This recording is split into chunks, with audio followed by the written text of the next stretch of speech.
Good morning, everyone. I am Kashif here and I am back with another information session. Today, my topic will be something about ISO standards and which ISO standards is perfect or is available for an organization, or which ISO standard can work out as a perfect or at least something to do, like you can earn some living out of it as a professional certification and a professional qualification. So we are going to discuss a little bit about all the standards, and we are starting this series, and this is the first set of the series where we are going to speak about ISO 9001 and ISO 9000 series, which is basically associated with the quality management system. And we are going to discuss something about that. So let's start the session, guys.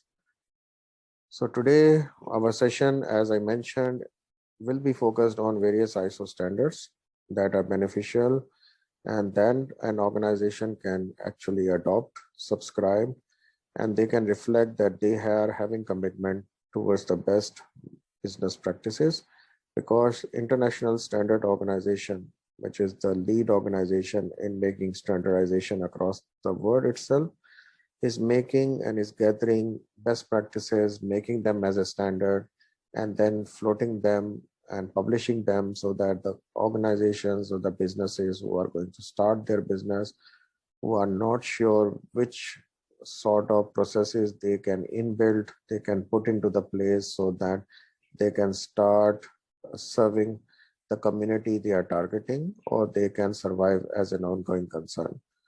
And earning an ISO lead auditor or lead implementer qualification is one of a useful and beneficial career prospects for the individuals.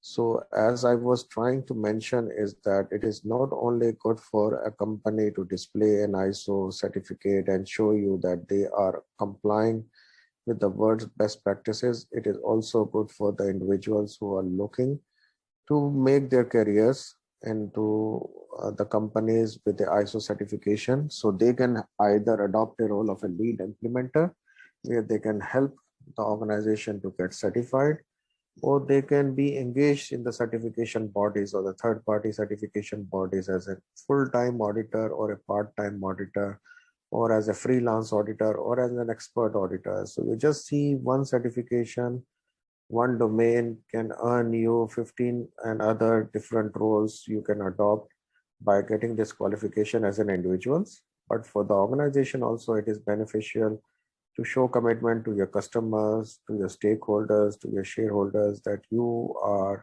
actually implementing the best practices which has been adopted and subscribed in the ISO standards. And this is something which is very powerful, and it yields very good results for the organization itself.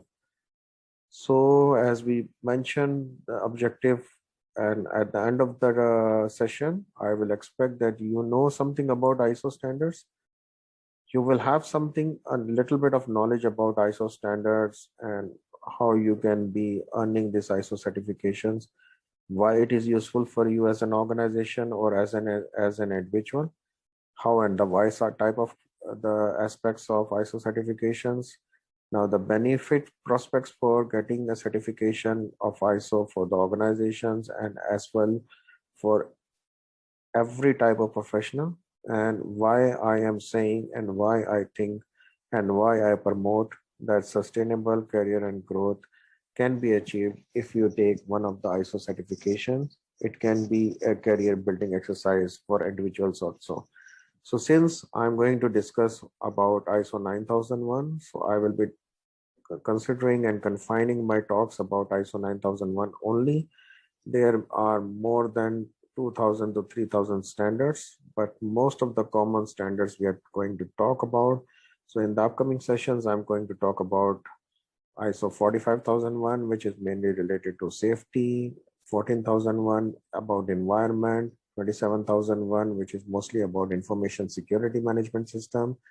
I will talk about 10,000 series, which is basically about customer satisfaction and the associated processes. 56,000 series, which is about innovation management system. Then I will talk about 37,001, which is anti-bribery system. 19,600, which is about compliance. And then I will talk about 20,000 series, which is about information or the service management systems, but mostly it is related to IT service management system. But 20,000 is a myth that it is actually equally applicable to any service industry or service oriented industry, and it's a good framework to follow. So since our talk for today is only confined to 9001, so I'm going to confine my my information session on 9001. So let's start our session about 9001.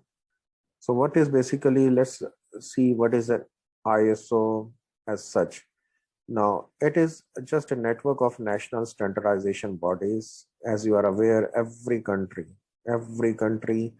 which has an independent status in United Nations will have one national standardization body. And by the national standardization body, I really mean that they will keep some standards, that this is our minimum bare standard which a company, which a commercial entity, or which a professional entity should adopt as a minimum thing. So they will be certifying that they are applying or they are complying with our standard requirement. So there are national standardization bodies from over 160 countries, and they are sent the draft standard, and the final result of ISO works, which are the draft standards which are circulated to all these 160 bodies, are published as an international standard. So as such, from 1947, there are more than 90,000 standards, but most of the standards which are equitably adopted, because these contains technical standards also, which are from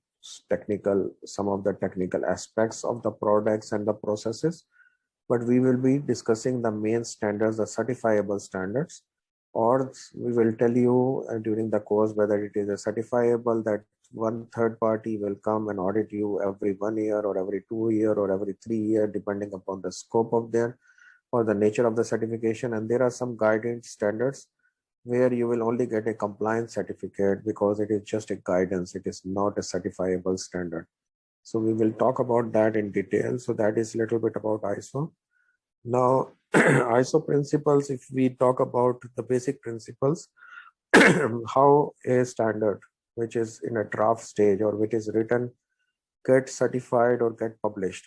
So each country will have one vote, okay, and it's a voluntary membership. These standards are basically business oriented, and ISO only develops standards where there is a market need and there is a market demand. If there is a market demand and there is a gap, which certification school of thought should be adopted? So their ISO pop in and take a consent of all the 160 and above members, and they vote, and then it becomes published. So since it is a good cooperation sort of, or a collaboration thing between the world, that since 160 bodies are involved, so that's why the ISO standard gets more sort of accreditation sort of thing. They got more sort of acceptance. It is more binding by these countries because they are actually being involved in the development of such standards. Now, how the ISO terminologies or ISO standard works, it is basically based on 8 management principles. Mostly it is customer focus, as everything is the customer. And in every jargon, every country, we know that customer has the most say in any organization, because if the customer exists, the company exists. Then how the leadership should behave. Previously, it used to be the managerial or the management. Now they are saying leadership. And the concept of the leadership is that even if you're at the lowest level of your organization, you are a leader, or you can behave like a leader. You can lead a way in your domain, and you can be a leader at that moment of a time. So that is the leadership approach. It is all about involvement of the people. It is not properly top-down approach. The top-down approach means that management is required to give commitment, but it is everybody's responsibility within the organization to actually preach the culture of having the best practices prevail in the system itself. Now, it is a process approach, and by the process approach, we know that will be an input, there will be processing, there will be an output, and it is integrated from one end to the other end of the system. And that's what we'll call as a holistic system approach to the management. Now, the management alone cannot do anything. They need people to do it, and the people need the infrastructure to do it. And the infrastructure has to be healthy, and all the infrastructure has to be existing so that people can prevail and the customer will get its demand. If customer is not satisfied, he has a complaint, so you can get back into the system, find out where the fault occurred, and you can make the systems the customer happy by resolving his complaints. So that's what I call a system approach to the management.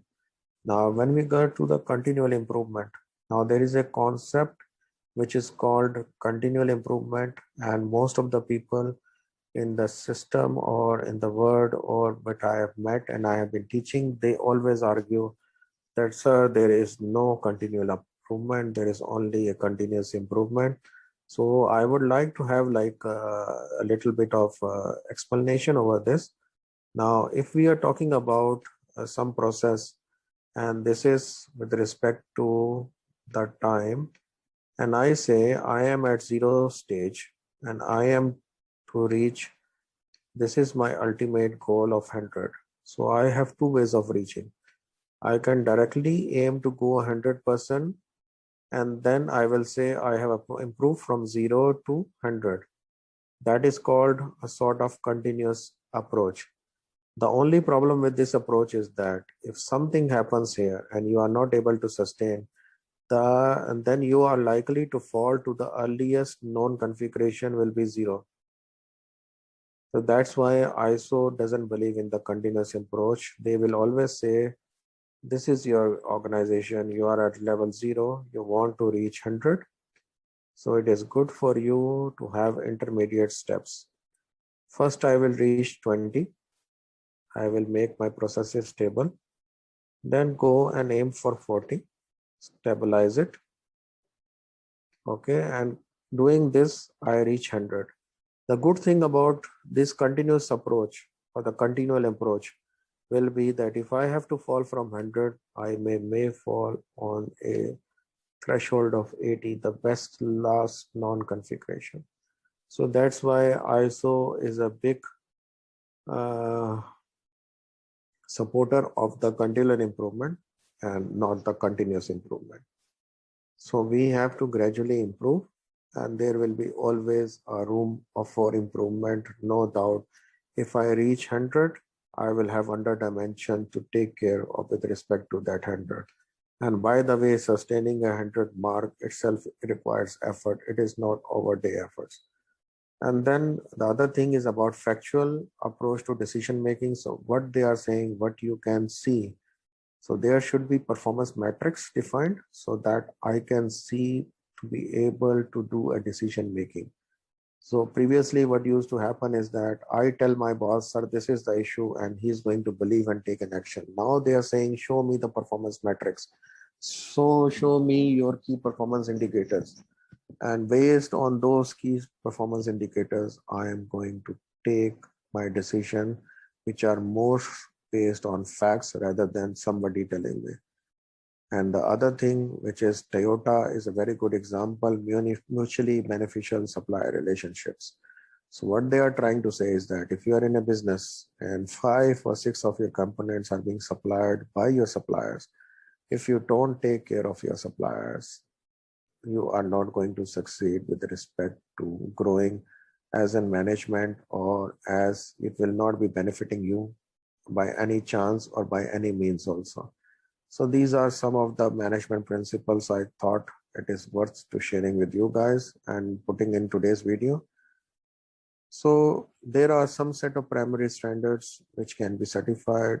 Some of them are listed here. OHSAS 18001 has been actually been superseded by ISO 45001, but still it is in the transition phase. So you will still hear most of the organization will be displaying the OHSAS 18001. 56002 is not a certifiable standard. It is just a guidance document. So there will be no audit for this kind of a thing, but rest of the standards are equally certifiable standard. And by certifiable, I mean that if you decide to adopt these standards by any chance, then there will be a third party, a certifiable or certification body will come and audit your system. And if they feel that you are complying with the standards requirement, they will certify you. Otherwise, they will say we can't certify you. So that's a difference between a certifiable standard and a guidance standard. So the certification process is pretty simple. Before we decide anything to go for a certification, we will implement the management system to its basic. The only requirement for the pre-assessment audit or the gap analysis audit is to have an internal audit, and the review should be carried out by the top management. Then we go in the market and select a vendor who can be a certification body, take a pre-assessment audit, which is mostly called the stage 1 audit, where they see our document and it is mostly the desktop review. Then they will come for the stage 2 audit. Okay, and then they will give some finding with respect to the on-site.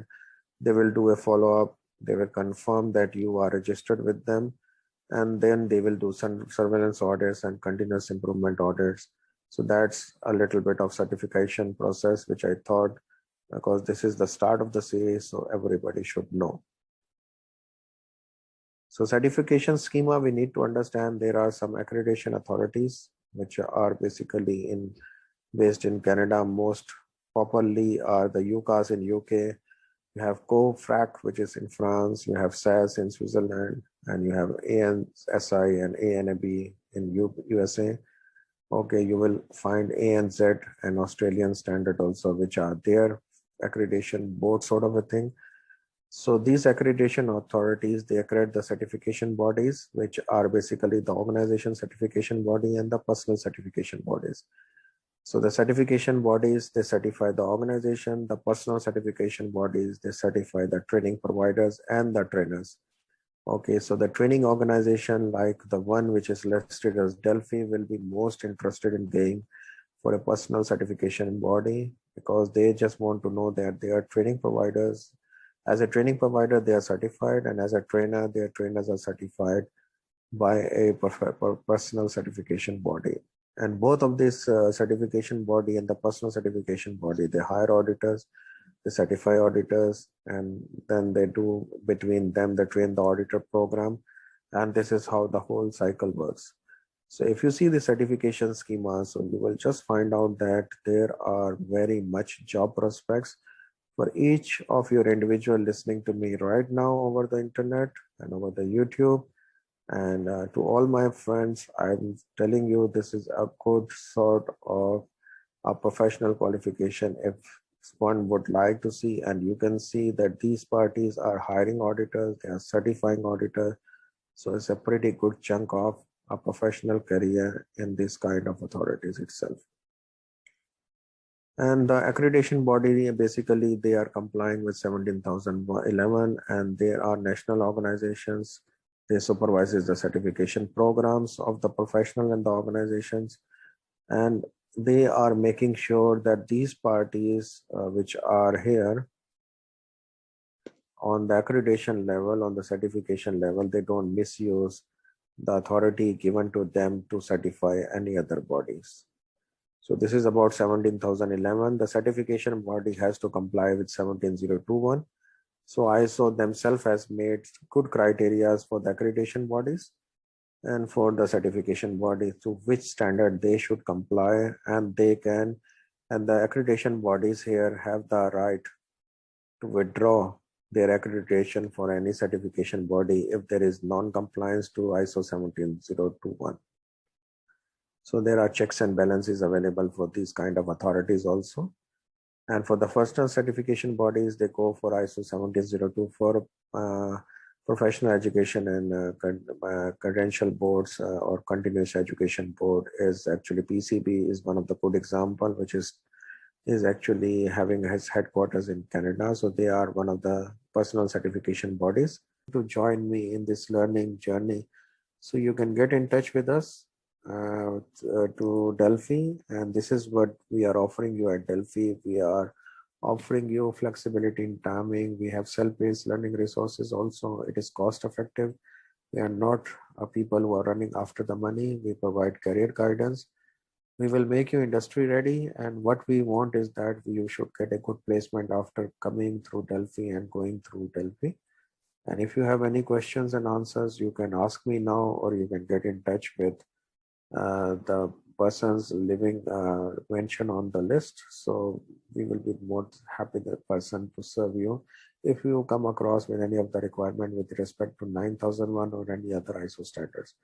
So just be aware that I am going to release another video on ISO 14001 and then 45001 and rest of the IT standards and the innovation standards. So be looking for that video and hope to see you soon. Goodbye for now.